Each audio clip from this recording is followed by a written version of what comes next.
Hello दोस्तों, digital शिक्षा की ऑनलाइन क्लास में मैं सलमान अली आप सभी का स्वागत करता हूं। जैसा कि आपने देखा, रमन सर ने और अंकित सर ने रमन सर ने आपको ईवीएस की क्लास पढ़ाई और अंकित सर ने आपको मनोविज्ञान पढ़ाया है। इसी क्रम में मैं अपनी हिंदी की क्लास लूंगा और हिंदी की क्लास पढ़ाने से पहले मैं अपने विषय के ऊपर चर्चा कर लेता हूँ कि हमें क्या पढ़ने हैं, उसके विषय में चर्चा करता हूँ।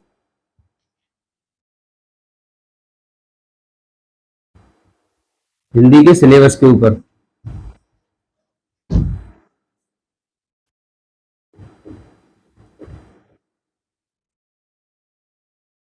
पहला वर्णमाला, दूसरा संधि, तीसरा समास,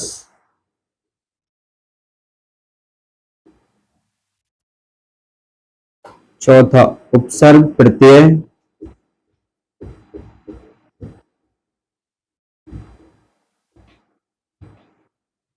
पांचवा संज्ञा,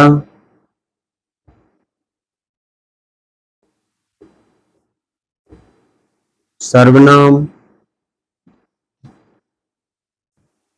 क्रिया,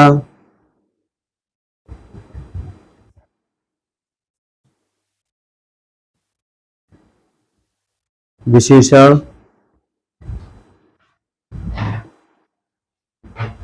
आगे इसी क्रम में क्रिया विशेषण,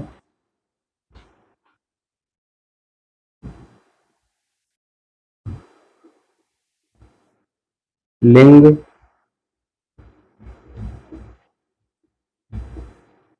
वचन, कारक,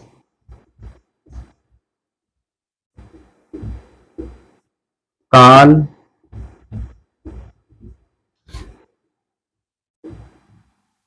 वाच्य,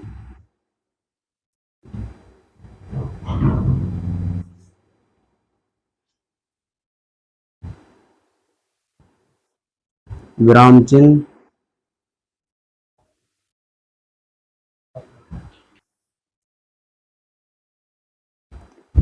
चौदह यहाँ,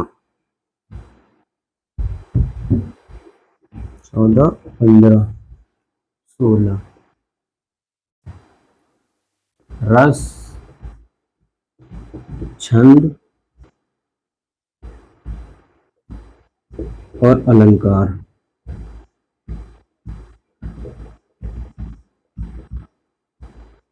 जो हिंदी साहित्य है, जितना भी आपका पर्यावरण वाला,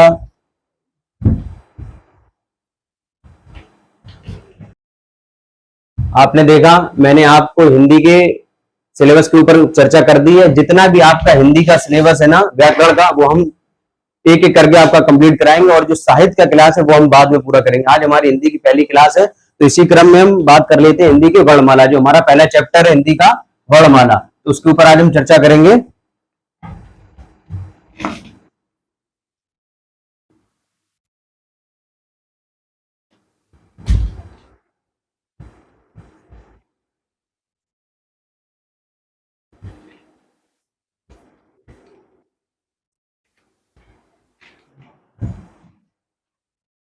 अब हम बात करते हैं वर्णमाला। हमारा पहला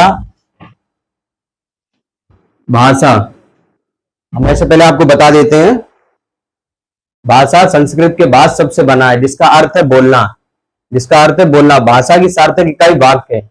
सार्थक इकाई ऐसे कहने हम कि जिसका सबसे बड़ा रूप, तो सार्थक इकाई उसे कहते हैं वाक्य। और भाषा की सबसे छोटी इकाई ध्वनि है, जिसे हम वर्ण कहते हैं। तो आज हम बात करेंगे वर्णमाला के ऊपर। ये तो हमने आपको बता ही दिया है, ठीक। और हिंदी अगर पूछ दे, हिंदी मुख्यतः किस भाषा का शब्द है, तो हिंदी मुख्यतः फारसी भाषा का शब्द है। ये आपको पता होना चाहिए। हिंदी किस भाषा का शब्द है? फारसी भाषा का शब्द है। तो हम बात करेंगे वर्णमाला। वर्णमाला कहते किसे? वर्णमाला वर्णों के व्यवस्थित समूह को हम वर्णमाला कहते हैं।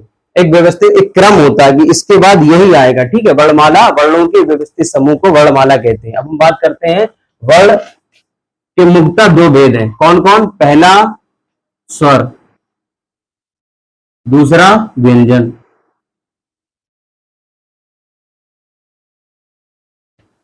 अब भैया स्वर किसे कहते हैं? आपने तो पढ़ा ही होगा, लेकिन हम बता देते हैं। स्वर जिन वर्णों के उच्चारण में किसी दूसरे वर्ण की सहायता नहीं लेनी पड़ती उन्हें स्वर कहते हैं। स्वर की मुख्यतः संख्या कितनी होती है? 11 होती है। अगर कुल स्वरों की संख्या पूछ दे तो हम 13 बताएंगे, क्योंकि अयोग वा को भी इक्वल करके मिला लेते हैं, इसलिए 13 हो जाते हैं। अब स्वरों की संख्या कितनी होती है? 11। अगर आपसे पूछ दे स्वरों की संख्या कितनी होती है? 11। अगर कुल स्वर पूछ दे, कुल स्वर की संख्या पूछ दे तो हम कितनी बताएंगे? 13। अब वो होते कौन कौन है तो हम ऐसे बता देते हैं। आ, बड़ा आ, छोटी ई, बड़ी, छोटा ऊ, बड़ा ऊ, ऋषि, ए, आई, ओ और औ। ये हो गए हमारे 11 स्वर। कितने हो गए? 11। कुल स्वरों की संख्या पूछ दे तो 13 होती। 13 कौन? 2 कौन इसमें और जुड़ जाते हैं, वो अयोग वा वाले होते हैं, अंग और आहा, ये होते हैं। अब चर्चा कर रहे थे हम स्वर के बारे में। स्वर किसे कहते हैं?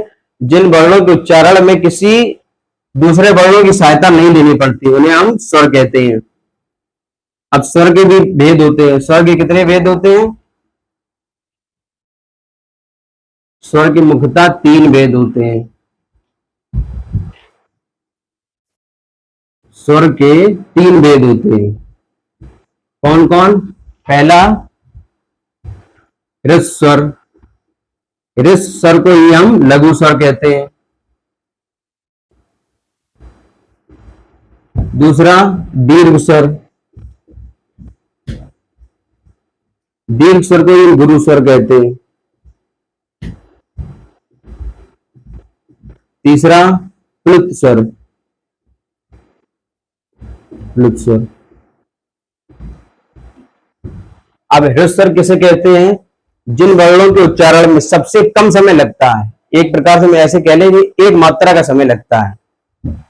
ह्रस्व स्वर किसे कहते हैं? जिनके उच्चारण में बहुत कम समय लगता है, एक मात्रा का समय लगता है। इनके में कितनी? एक मात्रा का समय लगता है। अब इनके एग्जाम्पल कौन कौन है? ह्रस्व स्वर के अंतर्गत कौन कौन वर्ण आते हैं? तो आ, ई और उ, ये ह्रस्व स्वर के अंतर्गत आते हैं। दीर्घ स्वर कौन है? जिन वर्णों के उच्चारण में ह्रस्व स्वर से अधिक समय लगता है। ऐसे कह लें इनका 2 मात्रा का समय लगता है। जिनका उच्चारण करते में दीर्घ स्वर, जिनको हम गुरु स्वर भी कहते हैं, जिन वर्णों का उच्चारण करते समय हमें ह्रस्व स्वर से भी अधिक समय लगता है उन्हें हम दीर्घ स्वर कहते हैं। जिनके 2 मात्रा भी कहते हैं, 2 मात्रा कहते हैं। अब इनके अंतर्गत कौन से वर्ण आते हैं?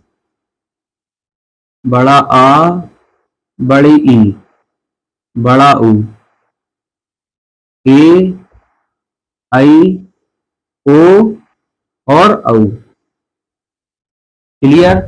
स्वर के कितने भेद? पहला ह्रस्व स्वर, जिसको हम लघु स्वर भी कहते हैं। ह्रस्व स्वर जिसके उच्चारण करते समय बहुत कम समय लगता है, जिसके कैसे कह लें एक मात्रा का समय लगता है। इसके अंतर्गत आने वाले वर्ण आ, ई और उ। ठीक। दूसरा दीर्घ स्वर, इसको हम गुरु स्वर भी कहते हैं, जिनका उच्चारण करते समय ह्रस्व स्वर से 2 गुना समय लगता है। ये मतलब 2 मात्रा का समय लगता है। आ, ई, उ, ए, आई, ओ और औ। अब लुप्त स्वर की बात करते हैं, जिनका उच्चारण करते समय ह्रस्व स्वर से 3 गुना समय लगता है। ऐसे इस प्रकार से कह लें हम 3 मात्रा का, जिनका उच्चारण करते समय दीर्घ स्वर से भी अधिक समय लगता है, या ऐसे कह लें जिनका उच्चारण करते समय ह्रस्व स्वर से 3 गुना समय लगता है। प्लुत स्वर।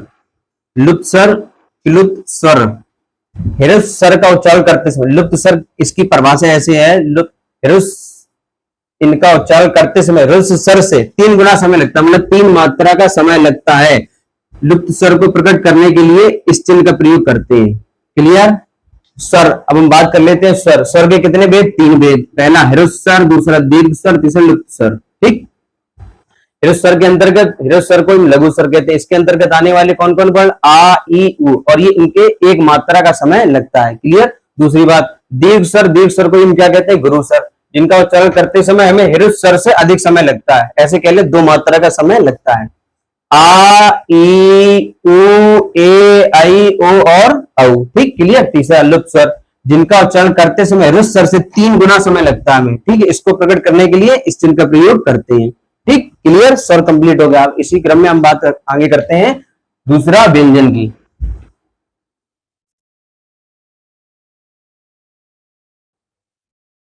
अब जैसे हम बात कर लेते हैं, अभी आपने देखा मैंने आपको स्वर पूरा कंप्लीट करा दिया है, ठीक है। अब हम आगे बात करते हैं व्यंजन की। व्यंजन, व्यंजन किसे कहते हैं? स्वर की सहायता से बोले जाने वाले वर्ण व्यंजन कहलाते हैं, ठीक है। अब इनकी संख्या कितनी होती है? इनकी संख्या 33 होती है। इनकी संख्या कितनी होती है? 33 होती है। स्वर की सहायता से बोले जाने वाले वर्ण व्यंजन कहलाते हैं। इनकी संख्या कितनी होती है? 33, ठीक है। आप व्यंजन के भेद देख लेते हैं। व्यंजन के कितने भेद हैं? व्यंजन के 3 भेद हैं। पहला स्पर्श व्यंजन, स्पर्श व्यंजन को हम वर्गीय व्यंजन भी कहते हैं।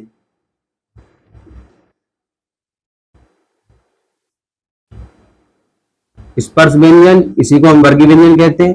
अंतस्थ व्यंजन, अंतस्थ व्यंजन। तीसरा ऊष्म या संघर्षी व्यंजन।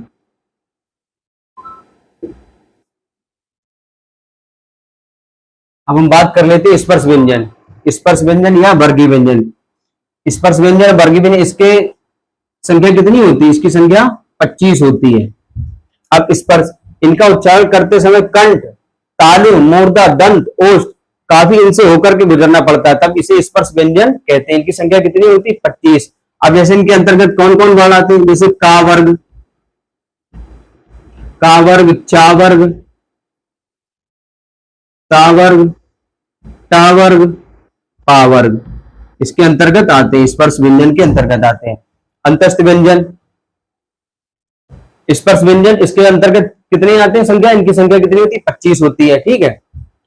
अंतस्थ व्यंजन, अंतस्थ व्यंजन के अंतर्गत कौन कौन से वर्ण आते हैं? या, रा, ला और बा। ऊष्म और संघर्षी व्यंजन, इसके अंतर्गत कौन से वर्ण आते हैं? सा, सा और सा और ये हा। ये ऊष्म और संघर्षी व्यंजन के अंतर्गत आते हैं।